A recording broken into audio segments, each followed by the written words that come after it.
Welcome to Facts TV News, where everything is true. 5 injured in St. Andrew bus crash during curfew hours. 5 people have been hospitalized after a Toyota Coaster bus overturned in Mount James, St. Andrew on Saturday night. One motorist reported some of the occupants appeared to be badly injured. The injuries include cuts and broken limbs. The incident happened during the hours of the night curfew. According to the police, a mechanic was driving the bus to meet a new driver after an alleged fallout between the owner and the original driver. During that journey, the bus ran off the roadway and into the ditch, one cop reported. Wrecker workers seeking to remove the mantled bus encountered further trouble when the chains being used to halt the bus broke in, sending the vehicle further into the ditch. 1 killed, 2 injured in St. Thomas crashes. 1 man has been killed and 2 other people hospitalized following 2 vehicle collision in St. Thomas on Sunday morning. The deceased has not yet been identified. It is reported that about 7:40 a.m., the deceased was driving a grey Toyota Corolla motor car along the Albion Main Road when he lost control of the vehicle. The car, in which a female passenger was also traveling, slammed into a utility pole, breaking it in two. Both occupants were flung from the vehicle. They were rushed to the Princess Margaret Hospital, where the driver was pronounced dead. In another crash in the same vicinity minutes later, a motorcyclist was injured after hitting a goat that ran into the path of the motorcycle. The motorcyclist is being treated at hospital. The crashes happened days after a 74-year-old taxi operator was killed along the Yalas Main Road. Man charged with illegal possession of firearm and ammunition. 21-year-old Joseph Carter has been charged with illegal possession of firearm and illegal possession of ammunition following an incident that took place along 440 Drive, Kingston 11 on Saturday. The police said that about 8 p.m., a patrol team was traveling along the roadway when Carter was seen sitting on a bench in the company of 5 other men. On seeing the marked police vehicle, he reportedly got up and quickly went into the yard. He was followed by the police and was reportedly observed pulling a firearm from the front of his waistband, which he threw inside a room in front of where he was standing. The firearm, a Glock pistol, along with the ammunition was retrieved. The magazine contained 8 9mm rounds. Carter was then arrested and later charged. Police increased presence on Carlett's Road following gun attack. The St. Catherine North Police said they will be ramping up their presence in the Carlett's Road area of Spanish Town, St. Catherine, following Saturday's gun attack. 6 people, including a 1-year-old child, were hospitalized after gunmen shot up a gathering at a shop on Biglan Lane. A dog was shot dead. The incident followed another along Marchpen Road on Friday, where men with high-powered weapons sprayed a board dwelling with bullets. This incident is connected to the incident where 3 people were shot and injured following the recovery of goats stolen earlier, said one person with knowledge of the incident. Meanwhile, Member of Parliament for St. Catherine South Central, Dr. Andrew Wheatley, has condemned the incident, pleading support for the police in flushing out the perpetrators. "I will be the official informer for the police. I will support the police to flush them out," he said. Words to criminals: enter Treasure Beach with caution.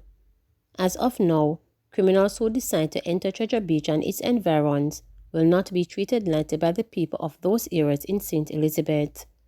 The fact that 2 gunmen traveling on a motorcycle managed to scoop out the Sandy Bank community in Treasure Beach for their target 28-year-old schoolteacher Chanel Smith before she was shot and killed on December 7 outside the gates of the Sandy Bank Basic and Infant School where she was employed, residents have increased their vigilance, vowing that strangers won't be treated lightly.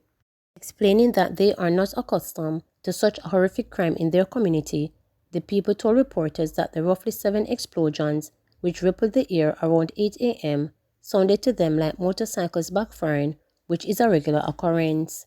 However, the tragedy, which was witnessed by students, has placed the community on full guard, especially since a few residents spotted the motorcycle being driven through the community as if they were on a spy mission before parking at the school gates to wait on Smith. Residents said the men pretended to be fixing the motorcycle, but just as Smith was about to enter the school grounds, she was pounced upon and sprayed with bullets. Days after the incident, a sizable patch of blood stained with ink that spot where she was shot and served as a reminder that the community's image was scarred. On Thursday, at the spot she was shot, residents laid flowers in memory of Smith, whose killing has been widely condemned. Jealousy is cruel as the grave. They rode in the lane where she lived to map it out, one resident claimed, hinting that the popular belief in the community is that strong jealousy could have led to the death spot. Another resident bluntly declared that because of the incident, no stranger can come around in peace. If you are strange, we'll call the police. Somebody have to know you. You cannot just come and wander around here anymore. She added, even 5 minutes before it happened, if someone came and told me that would have happened, I would have said no, not in Treasure Beach. The girl don't even talk. She was a beautiful young lady who I watched grow, and she never troubled anyone. The communication arms of the Jamaica Constabulary Force said cops have one man in custody who was named as a person of interest in relation to the crime. Vernon Smith, the father of the deceased teacher, who was a past student of the Bethlehem Moravian College, surmised that she was the victim of an abusive relationship. In conversation with journalists, Smith said his daughter was threatened on several occasions by a man she was allegedly in a relationship with, who assaulted her on at least one occasion. He said that on one occasion, the man visited the school where his daughter worked, grabbed her throat and squeezed it. The incident was reported to the police. Owner of the popular Lashin Boutique Hotel and Villas in Treasure Beach, David Flob, is a friend of the family who rushed to visit them to offer condolence and support. It was a very bad week for Treasure Beach. I went to the parents' house, but what do you say to someone whose 28-year-old daughter has been murdered? This sort of behavior is not known in Treasure Beach, like a teacher being gunned down at her school with children watching. We are all feeling it. That was so unnecessary and so beyond any comprehension that is difficult to describe in words. I am hoping something positive comes out of this. We are understanding that she was in an abusive relationship. There aren't words to this sort of evil. I am sure the police will deal with the matter seriously. Every single person in this area has been affected badly, and all we're trying to do is to support the family in whatever way we can. We need to support in any way, shape or form, he said, while expressing hope that the police will deal with the matter. In the meantime, a hotel in the parish has moved to treat the children who are traumatized by the incident. The children were invited to unwind in a pool and play area with complimentary slices of pizza to get their minds far away from thought about the murder. The University of the West Indies Professor of Sustainable Development, Anthony Clayton, said that children receiving the proper professional support and counseling is extremely important. The children who witness a homicide are quite likely to suffer from post-trauma stress disorder, which has serious implications not just for their performance at school. They are likely to suffer nightmares and are likely to be extremely vulnerable to emotional trigger things that remind them of the event. It is extremely important for these children to get counseling, and they need to be supported on a fairly long-term basis to make sure that they are not going to suffer long-term effects. Post-traumatic stress disorder doesn't always show up immediately.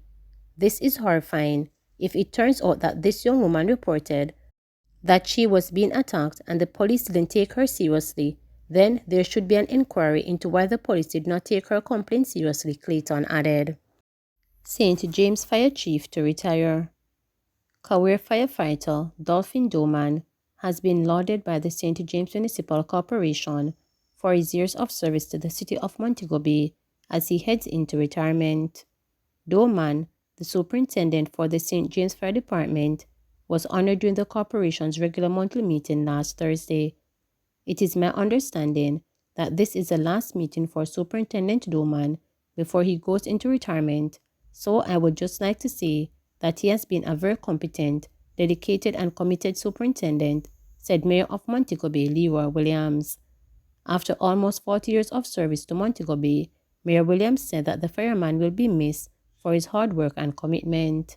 He has served the city of Montego Bay, and by extension, the parish of St. James extremely well.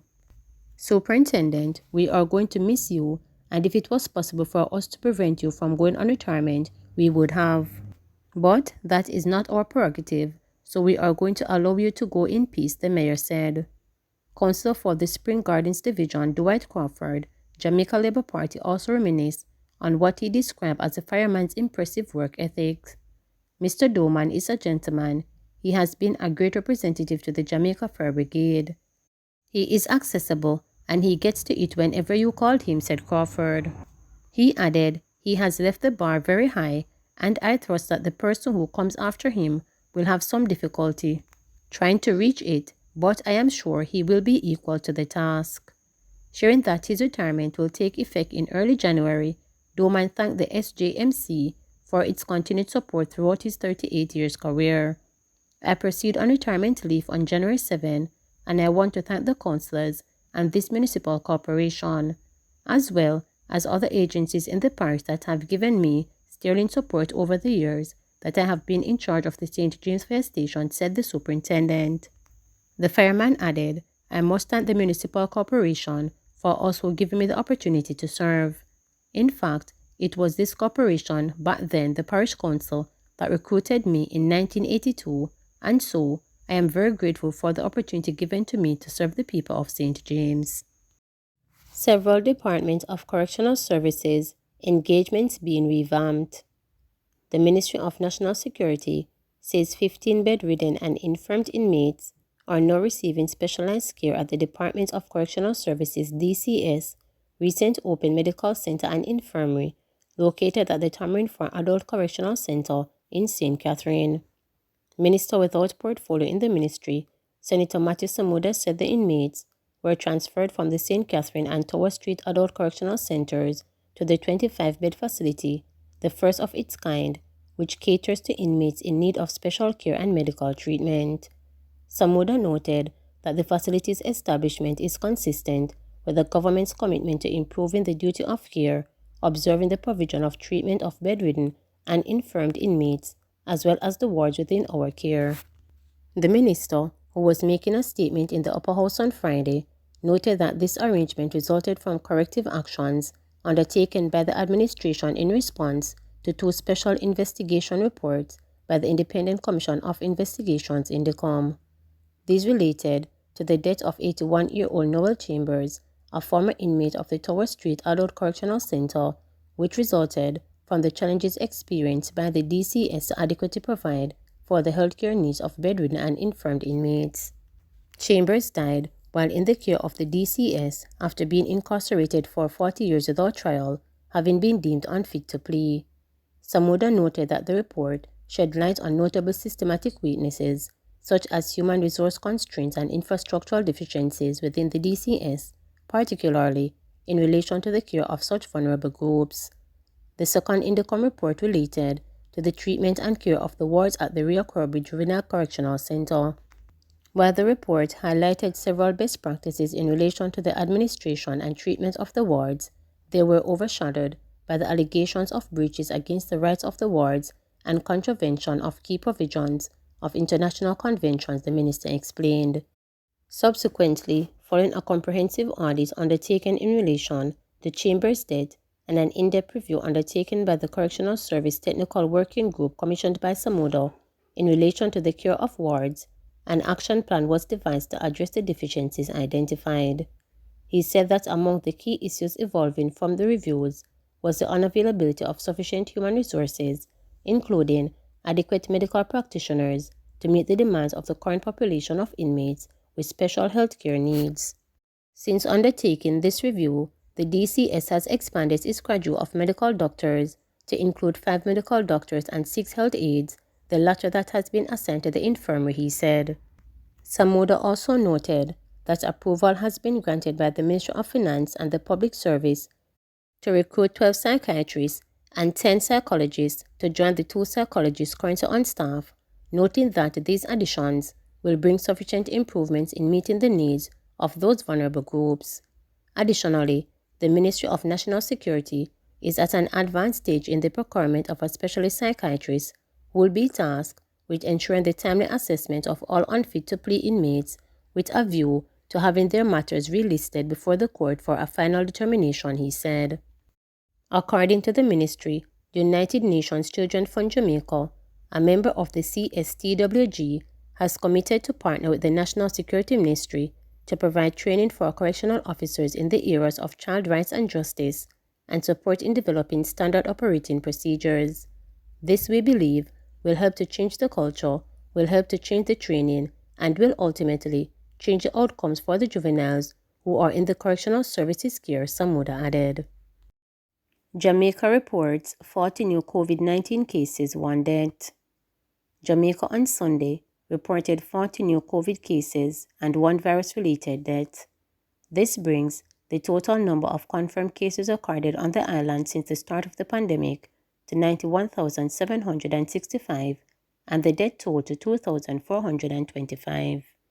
Of the newly reported cases, there were 24 females and 16 males, with ages ranging from 1 day to 87 years. The cases were recorded in St. James 16, Manchester 4, St. Mary 4, Clarendon 3, St. Anne 3, Hanover 2, St. Catherine 2, St. Elizabeth 2, Trelawney 2, and Westmoreland 2. Meanwhile, the latest victim is a 91-year-old male from St. Mary. The death occurred on December 11. The country also recorded 49 new recoveries, bringing the total number of recoveries to 63,451. PAHO urges Caribbean countries to urgently prioritize public investment. With 46% of countries in the Americas, including the Caribbean, continue to report disruptions in health system delivery due to the pandemic, the Pan-American Health Organization PAHO is urging regional countries to urgently prioritize public investment in ensuring resilient health center post-COVID-19 pandemic. Speaking at a high-level event hosted by President of Bolivia to mark Universal Health Day on Sunday, PAHO Director Dr. Carissa Estini said the maternal and child health, communicable disease, routine immunization, and the prevention and control of non-communicable diseases are areas particularly impacted by the pandemic. Highlighting Bolivia's community and intercultural family health program, Bolivia's president said the pandemic has revealed the importance of ensuring a robust primary healthcare system that can respond quickly and effectively. Dr. Carissa agreed, stating that health systems must be able to effectively respond to crisis while maintaining core functions. Yet she said initial data suggests that excess mortality and mobility is rising. Despite countries committing to universal health in 1978 with the adoption of the Alma Declaration, the PAHO director highlighted that development towards health system reform over the decades have been insufficient. We have not seen the scale of transformations that we require to ensure that we can provide care for all people, nor the scale in capacity to improve preparedness and response during public health emergencies, she said.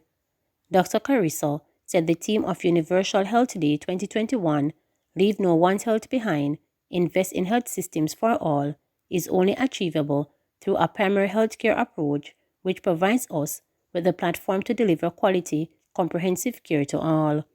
At the PAHO Directing Council in September 2021, PAHO said member states approve a strategy for building resilient health systems post-COVID-19 to sustain and protect public health gains.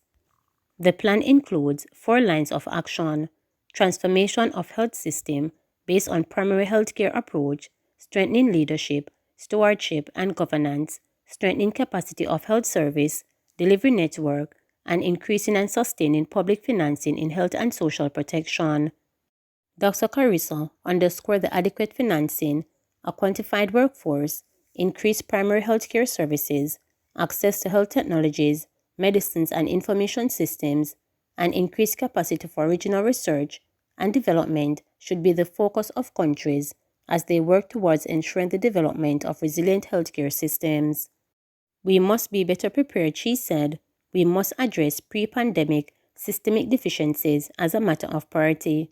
Let us be bold and innovative as we look to the future, Dr. Carissa added. Let us make this unprecedented public health crisis an opportunity for transformation. Please remember to subscribe, like, share, and click the notification bell for daily updates.